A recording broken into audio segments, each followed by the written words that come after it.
Assalamualaikum warahmatullahi wabarakatuh. Saya Maulia Andika Putra dari instansi Basarnas, unit kerja Kantor Pencarian dan Pertolongan kelas A Surabaya dari angkatan 14 kelompok 2. Di sini saya akan melakukan podcast. Kembali lagi bersama saya Andika. Saya di sini bersama dengan Pak Adiar. Saya akan melakukan podcast singkat tentang pengalaman Pak Adiar. Selamat sore, Pak. Sore, tiga. Ya, silakan. Pak Adiar, saya boleh tanya sedikit nih, boleh ceritakan nggak tentang pengalaman kerjasama antar instansi pada saat operasi SAR terjadi? Oke. Banyak ya pengalaman kita berkegiatan operasi SAR.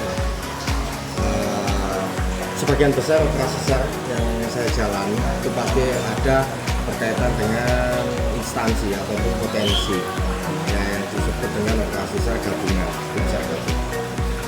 Ada beberapa kali, memang tidak banyak, ada operasi yang kita laksanakan individu karena di tempat situ mungkin jauh lokasinya dengan potensi atau memang daerahnya sangat terpelosok.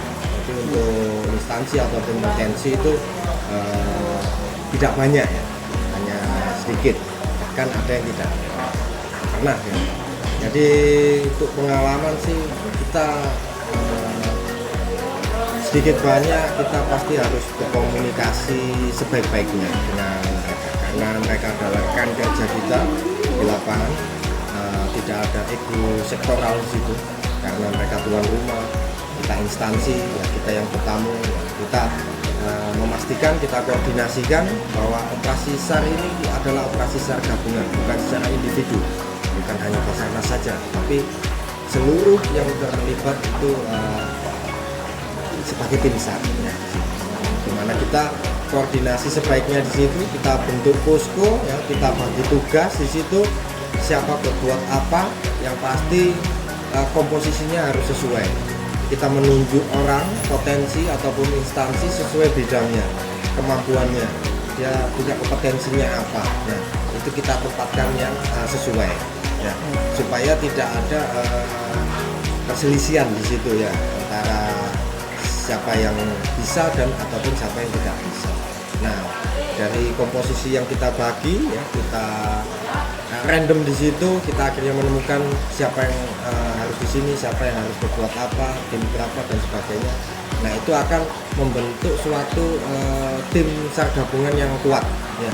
Dari segi komposisi sudah lengkap, saya yakin dan saya pernah melaksanakan itu operasi akan berjalan lancar di situ. Seperti itu. Untuk pertanyaan selanjutnya, apa sih tantangan dan kendala yang sering dialami pada saat operasi SAR dan bagaimana cara menanganinya, Pak?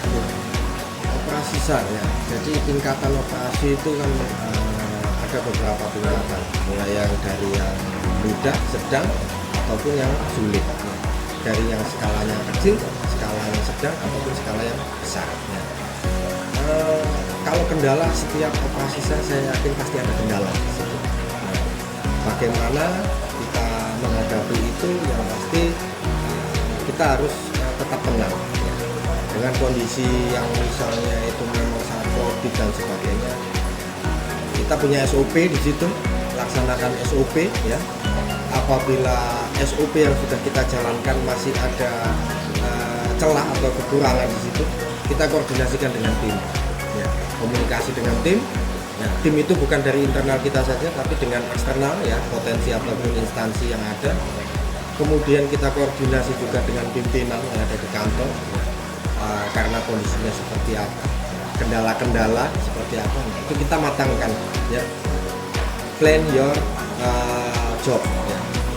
Rencanakan pekerjaan itu ya. Jadi suatu kegiatan apapun, operasi, pelatihan dan sebagainya, tanpa perencanaan yang matang saya yakin akan terjadi permasalahan di aplikasinya. Jadi perencanaan itu memang hal yang utama mengatasi apapun. Saya nggak bisa cerita banyak tentang pengalaman saya, yang pasti kalau perencanaannya itu matang, saya yakin hal-hal yang di lapangan sifatnya teknis itu bisa teratasi. Nah, sekarang untuk tips dan pesan untuk rekan-rekan CPNS yang nantinya juga akan terjun di dalam operasi, itu bagaimana? Yang pasti pesan saya, saya yakin teman-teman bisa menyesuaikan ya. Mungkin waktu yang dibutuhkan untuk penyesuaian ini, saya harapkan teman-teman bisa beradaptasi dengan cepat nantinya ya. Saya yakin dengan fisiknya teman-teman yang sudah kita jalin selama ini ya, berkegiatan itu samapta ataupun teori, praktek dan sebagainya, saya yakin teman-teman akan bisa menyesuaikan, beradaptasi secepat mungkin ya. Apapun kendala di lapangan, saya harap teman-teman selalu komunikasi ya dengan senior ya, ataupun dengan leadernya atau dan tim nanti waktu di lapangan, silakan komunikasi ya, karena komunikasi itu sangat penting ya. Jangan sampai kita melakukan hal itu di luar komunikasi, itu akan berakibat fatal ya. Itu untuk kerja tim kita, karena kita tahu Basarnas adalah tim besar, kalau individu itu bukan tim besar. Nah, pertanyaan terakhir nih Pak Adyar. Ya. Nah, sejauh ini pengalaman kolaborasi mana yang paling berkesan dan kenapa? Kolaborasi, operasi ya, Ya. kegiatan operasi. Kolaborasi antara kegiatan operasi yang pernah saya alami waktu di Gunung Hutan terbakar waktu itu kolaborasinya sangat kuat di situ, karena kita membutuhkan potensi yang notabene dia adalah pemilik wilayah ya, dalam arti di sini yang mengenal medannya ya. Kita yang memahami SOP-nya, strukturnya, kita yang memahami teknik evakuasinya, mereka yang memahami wilayah sekitarnya itu ya. Jadi kolaborasi ini disatukan, akhirnya menjadikan tim yang solid tadi itu. Pada waktu kita dalam kondisi terjebak seperti apapun, itu kita sudah istilahnya spontan.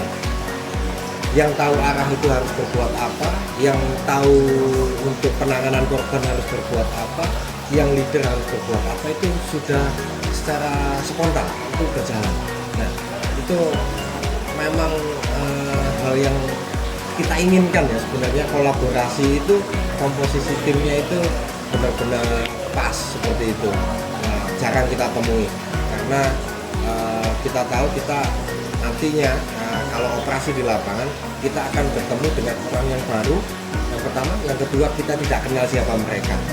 Kita harus beradaptasi dulu, perkenalan dan beberapa tahapan. Yang lebihnya kalau untuk lapangan seperti itu ya. Kolaborasi. Terima kasih Pak Adyar. Nah, berikut wawancara podcast saya dengan Pak Adyar. We are family, Afiknam, Jagat Samagram.